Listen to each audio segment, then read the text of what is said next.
اعوذ باللہ من الشیطان الرجیم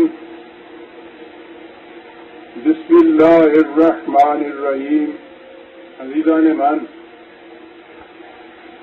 آج نومبر 1978 کی 3 تاریخ ہے اور درس قرآن کریم کا آغاز سورہ النمل کی آیت 69 سے ہو رہا ہے. 27/69. سابقہ آیت میں یہ کہا گیا تھا کہ یہ لوگ اس چیز پہ تعجب کرتے ہیں کہ جب ہم مرمرا جائیں گے، جسم ہمارا گل چڑھ جائے گا، ہڈیاں راکھ ہو جائیں گی، کیا اس کے بعد پھر زندہ ہونا ہوگا ہمیں؟ یہ پچھلے درس میں آ گئی بات. تو گویا یہ جسے ہم اخروی زندگی یا حیات آخرت، ایمان بالآخرت کہتے ہیں، گویا یہ اس سے انکار ہے. انہوں نے اس سے انکار کیا. اس کے اگلی آیت ہے کہ قل سیروا فی الارض فانظروا کیف کان عاقبۃ المجرمین. ان سے کہو کہ ذرا دنیا میں چل پھر کر دیکھیں، اقوام سابقہ کی اجڑی ہوئی بستیوں پر نگاہ ڈالیں، ان کے کھنڈرات کی اینٹوں پر لکھی ہوئی ان کی داستانیں انہیں بتائیں گی کہ جو قومیں یہاں دوسروں کے پھلوں کو کاٹ کے اپنے گھروں میں لے جاتی ہیں، جرم کے معنی یہ ہوتے ہیں، ان کا انجام کیا ہوا کرتا ہے. مگر بظاہر ان 2 آیتوں میں یا جو کچھ ماسبت کہا گیا ہے جسے سباق کہتے ہیں، اس میں اور اس آیت میں کوئی ربط نظر نہیں آتا کہ وہ تو حیات آخرت سے انکار کر رہے ہیں، انہیں اس پہ اعتراض ہے، اور اگلی آیت میں بجائے اس کے کہ اس کے متعلق کوئی دلیل دی جائے کہ نہیں یہ یوں ہو سکتا ہے. اس دنیا میں اقوام سابقہ جو تباہ اور برباد ہوئی، ان کے محال اور انجام کی طرف توجہ مبذول کرائی جا رہی ہے کہ ذرا دیکھو تو صحیح ان کا انجام کیا ہوا ہے. نا بظاہر نظر آتا ہے کہ ان میں کوئی جوڑ نہیں، لیکن جیسے میں نے عرض کیا ہے کہ قرآن تو الحمد سے والناس تک ایک مربوط کتاب ہے، بڑا گہرا ربط ہے ان کے اندر. یہ جسے ہم حیات آخرت یا اخروی زندگی پر ایمان کہتے ہیں، وہ ہے کیا ایماندار حقیقت؟ ایک شخص مانتا ہے کہ ہاں صاحب مرنے کے بعد پھر بھی زندہ ہوں گے، وہ دوسرا کہتا ہے کہ نہیں صاحب یہ بات غلط ہے، ہم اس کے بعد زندہ نہیں ہوں گے. تو کیا فرق پڑا ان دونوں سے؟ ہوا کیا یہ وہ مانتا ہے یا نہیں مانتا؟ اور وہ تو یہ جو ماننا ہے نا، یہی لفظ بڑا مغالطہ انگیز ہے. ماننا اللہ کو مانتا ہوں جی، پھر مانتا ہوں تو کیا ہوا؟ میں نہیں مانتا، نہیں مانتا تو کیا ہوا؟ ماننے کا لفظ ہی نہیں آنا چاہیے. تو ایک کہتا ہے حیات آخرت میں میں مانتا ہوں، دوسرا کہتا ہے نہیں مانتا ہوں. یہ ہے کیا بات؟ اور اتنی اہم بات ہے کہ دین کا سارا مدار حیات آخرت پر، ایمان پر ہے. بڑی اہم چیز.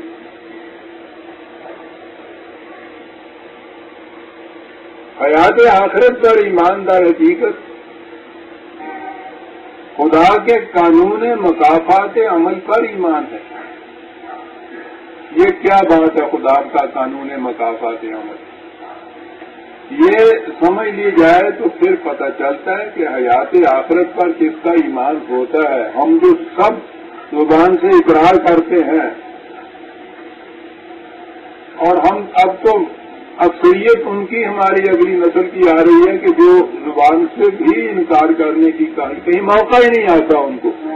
ہم پرانے لوگوں کو تو موقع آتا تھا، نکاح کے وقت میں کلمہ پڑھاتے تھے، ایمان کی بھی وہ ایک تحریر ہے ہمارے ہاں دوہرایا کرتے تھے. اب تو اس کا بھی موقع کام آتا ہے. بہرحال جو مانتے بھی ہیں وہ یہی مانتے ہیں کہ ہم آخرت پہ ایمان کو مانتے ہیں. یہ ہے کیا بات؟ ایمان بالآخرت.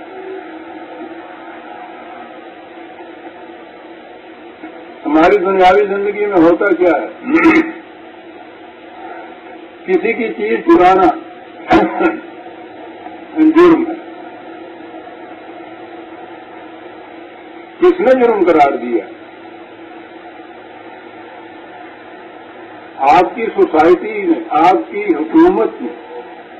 حکومت نے ایک قانون بنایا کہ کسی کی چیز چرانا جرم ہے. جو اس جرم کا ارتکاب کرے گا وہ پکڑا جائے گا. عدالت میں یہ جرم ثابت ہو گیا تو اس کو سزا ملے گی. پہلی چیز تو یہ جسے کہتے ہیں قانون بنایا حکومت نے، وہ قانون کیا بنتا ہے؟ کسی کی جیب کاٹ لینا گیا کاٹ یا جسے جیب تراش کہتے ہیں، کسی کی جیب کاٹ لینا، اس میں سے 10 روپے اس کی جیب میں سے دے جانا، یہ جرم ہے. 1 روپے کی چیز کے 10 روپے لے لینا کسی سے، یہ جرم نہیں ہے.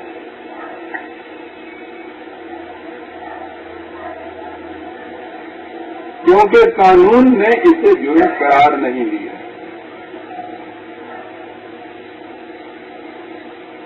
تو پہلی چیز جو ہے وہ تو خود قانون کی یہ ہو گئی کہ قانون جس چیز کو جرم قرار دے وہ جرم ہوتا ہے.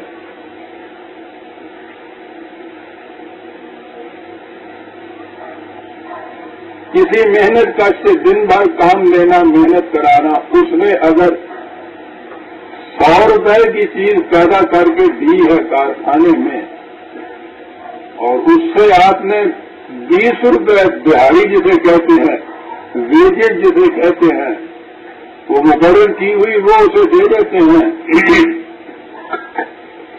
باقی 80 روپے آپ کے سیرے ناظر کی طرح حلال ہیں، یہ جرم نہیں ہے. قانون نے جرم قرار نہیں دیا.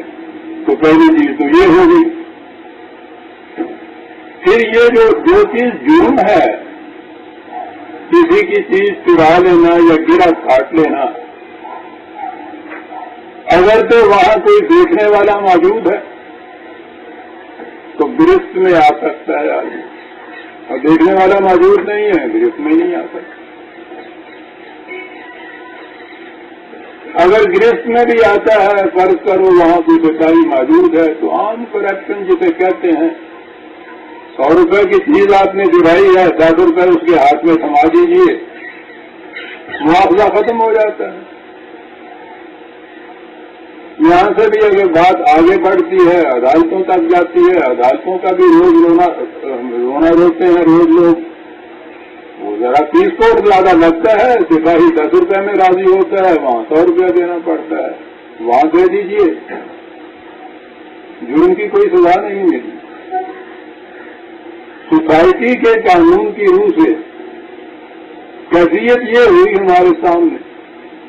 قانون ناقص ہے تو 20 ایسی چیزیں جو نظر بظاہر فی الحقیقت چوری ہے، ڈاکہ ہے، نہ چوری ہے نہ ڈاکہ ہے، اگر قانون اس کو جرم قرار نہیں دیتا، اور جو ہے بھی جرم، اگر اس پہ گرفت کا دیکھنے والا کوئی نہیں ہے، گرفت کرنے والا کوئی نہیں موجود، گرفت کی ہے تو یہ رشوت دیتا ہے، عدالت میں بھی جاتا ہے تو وہاں کوئی سفارش پہنچ جاتی ہے یا رشوت دے دی جاتی ہے، جرم ختم ہو جاتا ہے. کتنے جرائم ہیں روز جو اس طرح سے جن کی سزا دیے بغیر وہ چیزیں عام ہوتی رہتی ہیں.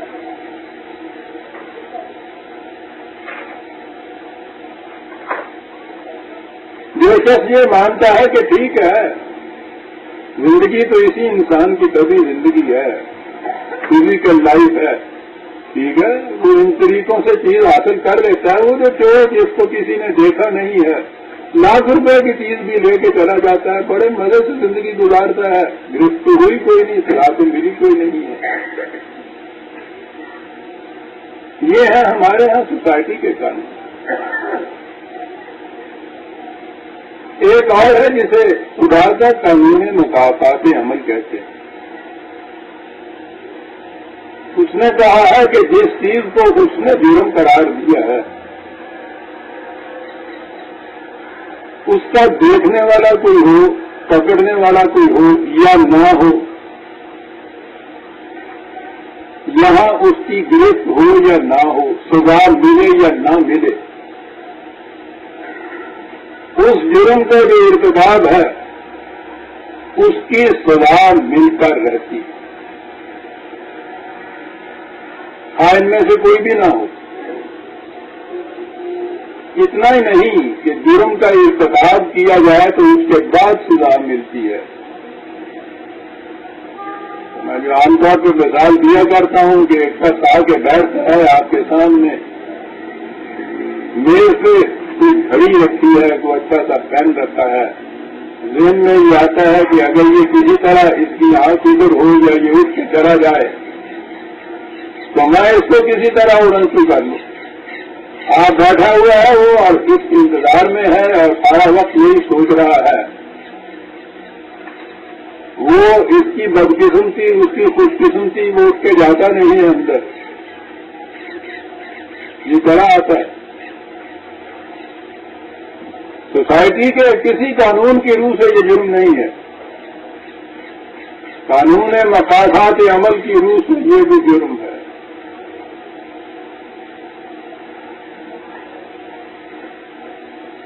کیونکہ وہ کہتا ہے کہ اس کی نظر دل کے ارادوں اور آنکھ کی خیانت پر بھی ہوتی ہے۔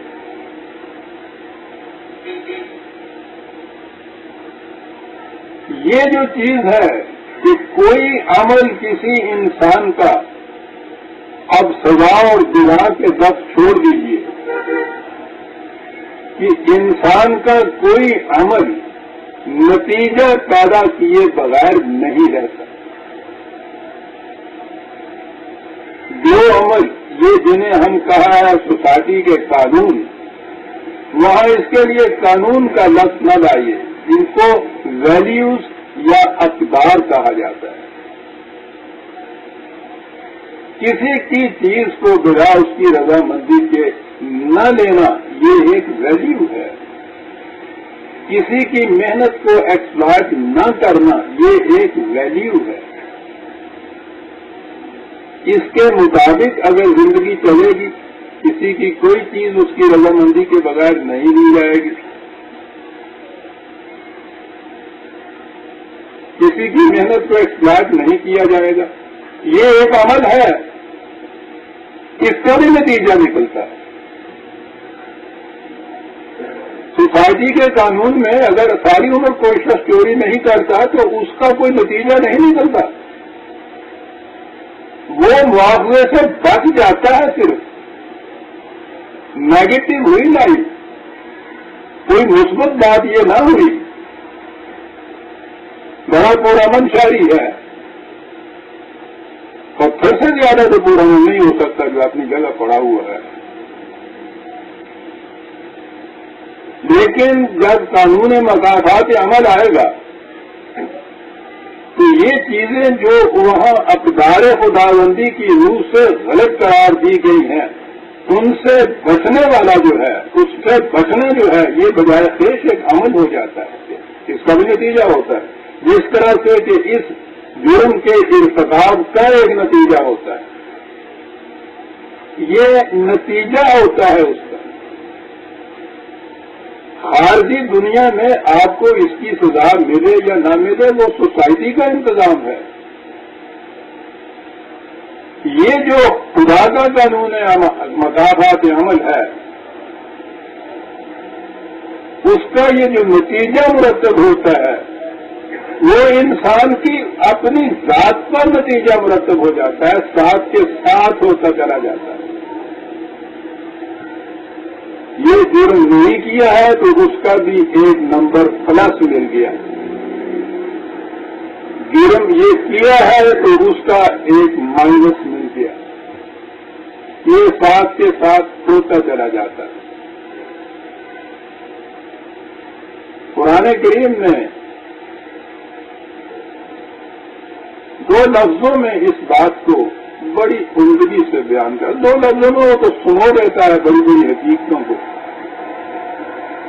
ہم تو یہ کہتے ہیں نا کسی عمل کا نتیجہ،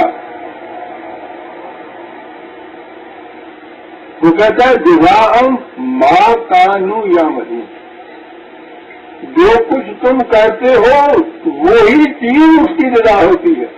عمل خود جزا ہوتا ہے، عمل کے اندر اس کی جزا مضمر ہوتی ہے، پوشیدہ ہوتی ہے، باہر سے نہیں کہیں سے ملتی. نہ سزا باہر سے یوں ملتی ہے، نہ اس کی جزا باہر سے ملتی ہے. جیسے میں کہا کرتا ہوں کہ صبح آپ سیر کرنے کے لیے جاتے ہیں، گھنٹہ بھر سیر کر کے آ جاتے ہیں. اگر آپ کسی کلی کو، مزدور کو، ملازم کو کسی جگہ بھیجنے کے لیے میری چٹھی فلاں دوست کو دے آؤ اور وہ وہاں 2 میل چل کے آئے تو اسے آپ کہتے ہیں 1 روپیہ تمہیں دیں گے. وہ جو چل کے گیا ہے اور آیا ہے یہ اس کا نتیجہ نہیں ہے، یہ جو آپ کا کام اس نے کیا ہے اس کا نتیجہ 1 روپیہ آپ نے دیا، یہ باہر سے ملا. اور وہ جو آپ سیر کر کے آتے ہیں اسی طرح 3 میل آپ کو تو پیسہ بھی کہیں سے نہیں ملتا. اس کا کیا جزا ملی؟ اس کا نتیجہ آپ کی سیر کرنے سے جو آپ کی صحت ٹھیک ہوئی ہے، یہ اس کا نتیجہ ہے. یہ اس سیر کے اندر مضمر ہے، باہر سے نہیں کچھ ملا.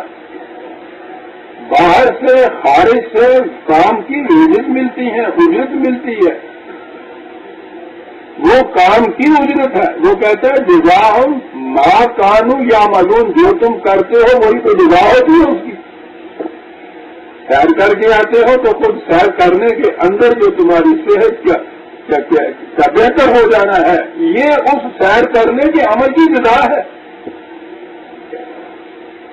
نہیں کرتے ہو، لیتے رہتے ہو، صحت خراب ہو جاتی ہے، یہ اس کی سزا ہے. قرآن نے اسی لیے الگ الگ لفظ نے اس کے لیے سزا اور جزا کے لیے رکھے ہیں. وہ دونوں کے لیے نتیجہ ہی کہتا ہے وہ. اور جب یہ نتیجے کی بات ہوئی تو پھر جو میں نے کہا کرتا ہوں، قانون مقافات عمل کی روح سے آپ سیر کر کے آتے ہیں، آپ کو اس سیر کا نتیجہ ملتا ہے، صحت اچھی ہوتی ہے. آپ کا بھائی جس سے یا بیٹا جس سے آپ کو بہت ان کا محبت ہے، وہ اس دوران میں لیٹے رہتا ہے، سوئے رہتا ہے، پلنگ پہ بیٹھا رہے لیٹے رہتا ہے، صحت خراب ہو رہی.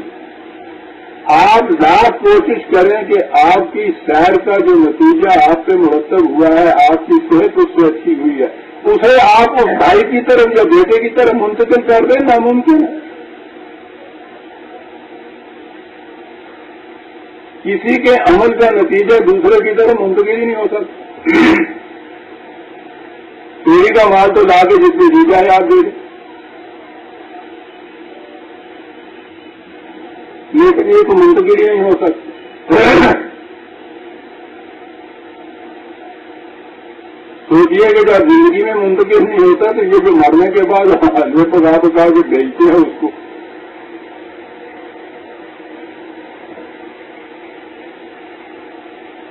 جب عمل خود اپنی جگہ بنتا ہو وہ منتقل نہیں ہو سکتا.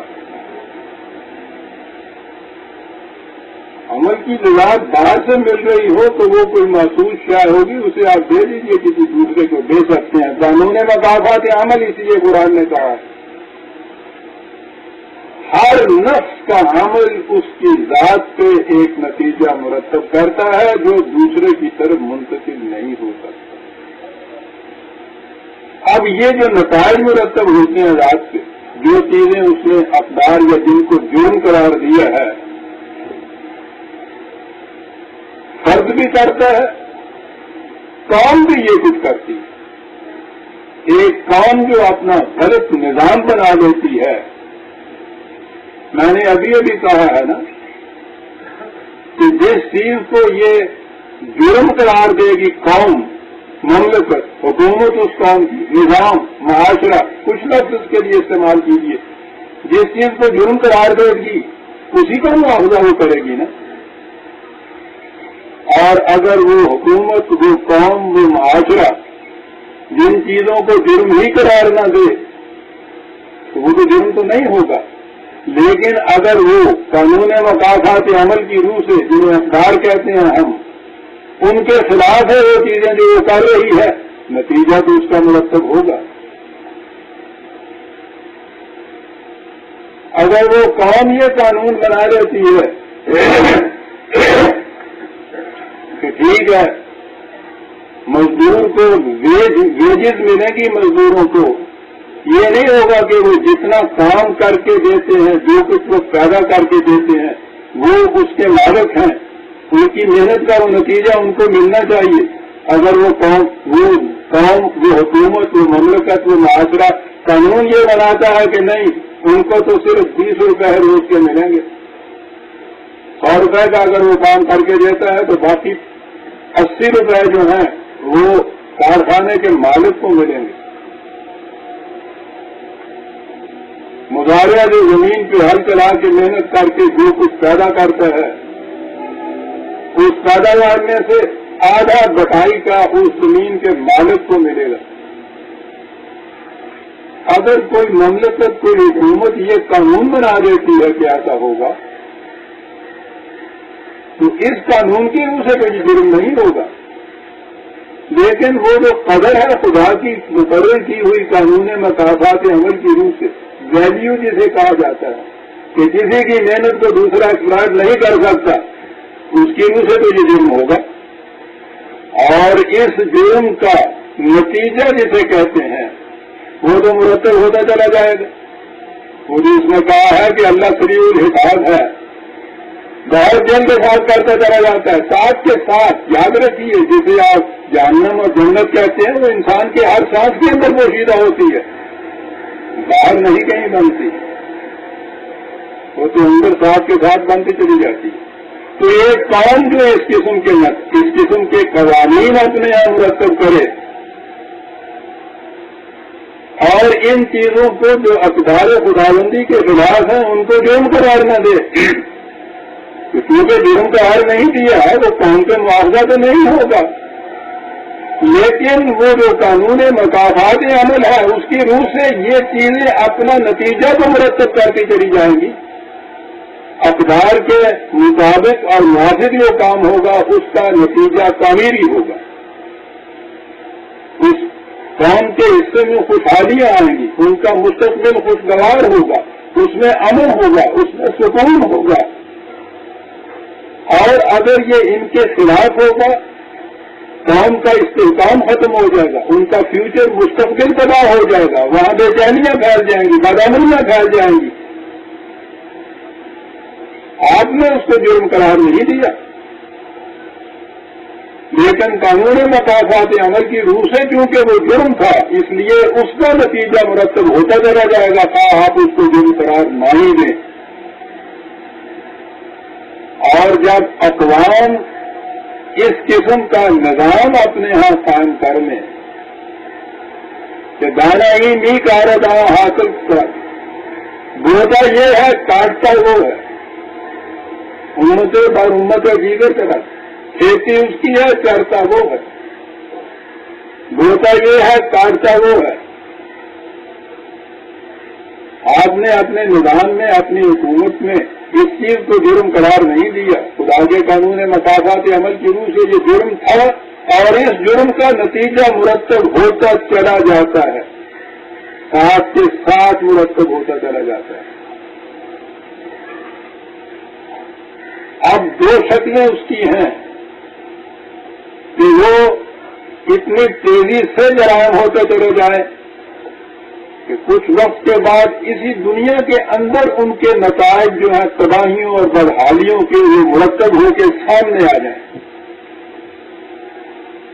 ایسا بھی ہو سکتا ہے کہ ایک فرد یہ کچھ کرے اور اس کے بعد جلدی سے مر جائے۔ تو اگر زندگی اسی دنیا کی زندگی ہے تو وہ تو بچ گیا،